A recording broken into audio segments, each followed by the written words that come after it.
రాయలసీమ ప్రాంతంలో ఎన్నో ఏళ్లుగా నిరీక్షిస్తున్నటువంటి ఈ కార్యక్రమాన్ని ఈరోజు సభ ముందుకు తీసుకొచ్చినందుకు గాను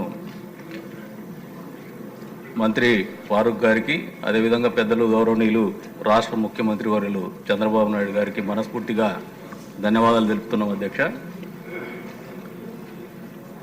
దాదాపు 1.5 కోట్ల జనాభాకు సంబంధించినటువంటి సమస్యల్ని పరిష్కారం చేసుకోవాలంటే దాదాపు 400-500 కిలోమీటర్ల దూరం ప్రయాణం చేసి ఇబ్బంది పడేటువంటి పరిస్థితుల నుంచి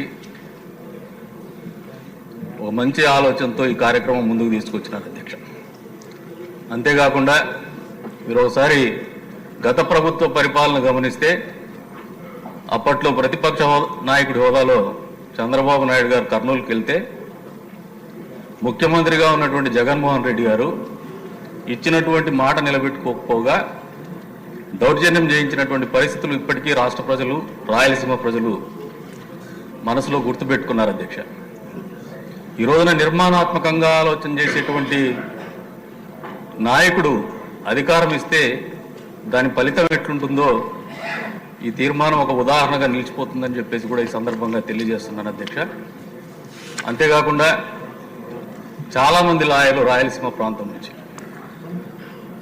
టాలెంట్ ఉండి కేవలం ఒక కోర్టే ఉంటే అక్కడ ఫ్రంట్ లైన్లో ఉన్నటువంటి సీనియర్ అడ్వకేట్స్ దగ్గర కట్ట పంపించి వాళ్ళే వృత్తిని కొనసాగించేటువంటి పరిస్థితుల నుంచి రెండో స్థాయిలో ఉన్నటువంటి లాయర్లకు కూడా, రాయలసీమ ప్రాంతంలో ఉన్నటువంటి లాయర్లకు కూడా ఒక అవకాశం కల్పించడం అనేది ఈ కార్యక్రమం ద్వారా సాకారం అవబోతుందని చెప్పేసి కూడా ఈ సందర్భంగా తెలియజేస్తానని అధ్యక్ష.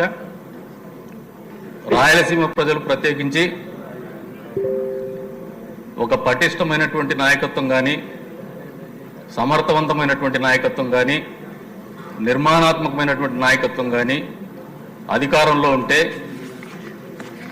ప్రజల జీవితాల్లో మంచి మార్పులు ఎంత మేర తీసుకురాగలరని దానికి ఒక ఉదాహరణగా ఉంటుందని చెప్పేసి మరొకసారి తెలియజేసుకుంటూ ఈ రోజున ఈ సభ ముందుకి ఆ తీర్మానాన్ని ప్రవేశపెట్టినటువంటి సంబంధిత శాఖ మంత్రి ఫారూక్ సార్ గారికి, అదేవిధంగా పెద్దలు గౌరవనీయులు చంద్రబాబు నాయుడు గారికి మరొకసారి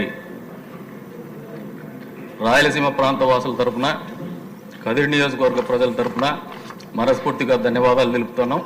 అంతే స్థాయిలో న్యాయశాఖ మంత్రి గారికి మాదొక విన్నపం, ఏదైతే మీరు డీసెంట్రలైజేషన్ ఆఫ్ కోర్ట్స్ చేస్తున్నారు హైకోర్టు బెంచ్ ఇచ్చి, అంతే స్థాయిలో జిల్లా స్థాయిలో కూడా మీరు ఇప్పుడు మాకు అనంతపురంలో జిల్లా కోర్టు ఉంది, కదిరి కూడా దాదాపు 10 మండలాలు ఉన్నాయి.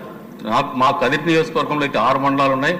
పక్కన ఉన్నటువంటి పుట్టపర్తి నియోజకవర్గానికి కూడా సంబంధించినటువంటి లిటిగేషన్లు కదిరి నియోజకవర్గం కోర్టులోనే పెండింగ్ ఉంటూ వస్తూ ఉన్నాయి. కాబట్టి వీళ్ళందరూ కదిరి నుంచి, పుట్టపర్తి నుంచి అనంతపురం పోయేటువంటి పరిస్థితుల నుంచి కదిరిలో ఒక ఏడీజే కోర్టు కూడా ఇవ్వాలని చెప్పేసి సంబంధిత న్యాయశాఖ మంత్రి గారిని కూడా కోరుకుంటూ అవకాశం ఇచ్చినందుకు మరొకసారి అధ్యక్ష ధన్యవాదాలు తెలుపుతున్నాను.